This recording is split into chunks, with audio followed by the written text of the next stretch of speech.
আজকের আলাপের লক্ষ্য হাসিনা পলায়নের বর্ষপূর্তিতে ফ্যাসিবাদের শেষ চিহ্ন মুছে দেওয়া। আসেন আল্লাহর নামে শুরু করি। আপনারা নিশ্চয়ই জানেন আওয়ামী লীগের কর্মীদেরকে 1971 সালে মুজিব বাহিনীতে যুক্ত করে ইন্ডিয়াতে ট্রেনিং করানো হয়। ছাত্রলীগের নেতা কর্মীরাই মুজিব বাহিনীর প্রশিক্ষণের সুযোগ পাইত।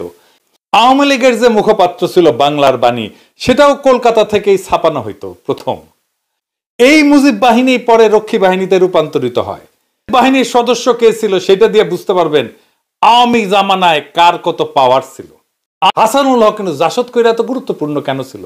কারণ সেও মুজিব বাহিনীর লোক। সুপ্পু মুজিব বাহিনীর লোক ছিল। এই সুপ্পু এখনো আছে, রেসিডেন্ট কিন্তু সুপ্পু একটা থার্ড ক্লাস বটতলার উকিল ছিল। ওই হাসিনার পা ছুঁয়ে সালাম করতো, পা ছুঁয়ে পদধূলি নিত রেগুলার দেখা করতে গেলে। এটাই হারামজাদার কাছে শোনেন, নিজের মুখে শুনেন। গত 3 মাস ধরে মাননীয় প্রধানমন্ত্রীকে সালাম করতে গেলে উনি আমার সালাম নিতেন না।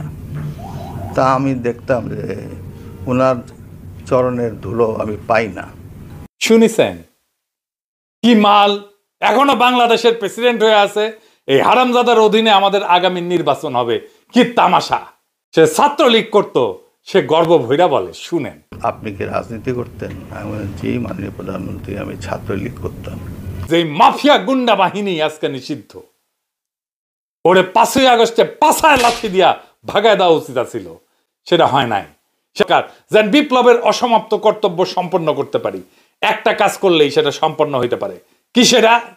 রয় ট্রেনিং প্রাপ্ত ইন্ডিয়ার খাস দালাল হাসিনার পায়ের ধুলি নেওয়া থার্ড ক্লাস বটতলার উকিল, দুবাই মালয়েশিয়ার রেসিডেন্ট এস আলমের সাবেক কর্মচারী সুপ্পুরে পাছায় লাথি দিয়া বঙ্গভবন থেকে বাইর করে দেওয়া।